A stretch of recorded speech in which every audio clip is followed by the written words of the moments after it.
¿Qué lee ella? Ella lee un libro. ¿A qué juega ella? Ella juega al tenis. ¿Dónde cocina él? Él cocina en la cocina. ¿Qué ven ellos? Ellos ven una película. ¿Qué toca ella? Ella toca la guitarra. ¿Qué pinta ella? Ella pinta un cuadro. ¿Por dónde caminan ellas? Ellas caminan por el bosque. ¿Dónde nada él? Él nada en la piscina. ¿Dónde corren ellos? Ellos corren en el parque. ¿A qué juegan ellos? Ellos juegan a videojuegos. ¿Dónde entrena él?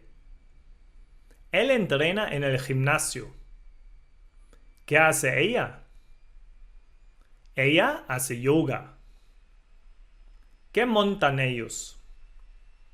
Ellos montan en bicicleta. ¿Dónde pesca él?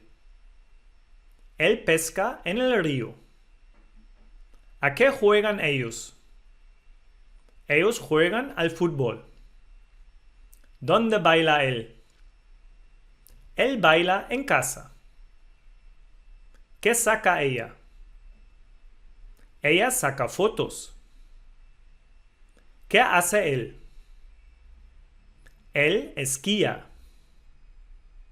¿Dónde bucea él? Él bucea en el mar. ¿Con quién se encuentra ella? Ella se encuentra con sus amigas.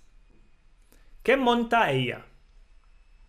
Ella monta a caballo. ¿Dónde hace surf él? Él hace surf en el mar.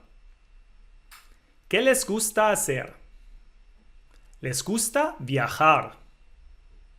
¿Qué cantan ellos? Ellos cantan una canción. ¿Qué monta él? Él monta en moto. ¿Dónde trabaja él? Él trabaja en el jardín. ¿A dónde van ellas? Ellas van al cine. ¿A qué juegan ellos? Ellos juegan al ajedrez. ¿Dónde camina ella? Ella camina por el parque. ¿Qué tiene ella? Ella tiene un perro. Thanks for watching. I hope you enjoyed this video and found it helpful. Don't forget to hit that subscribe button and turn on notifications so you never miss a new video. Check out more videos for more tips on mastering Spanish. Want to take your Spanish learning to the next level? Visit my website for more courses and private lessons. See you there.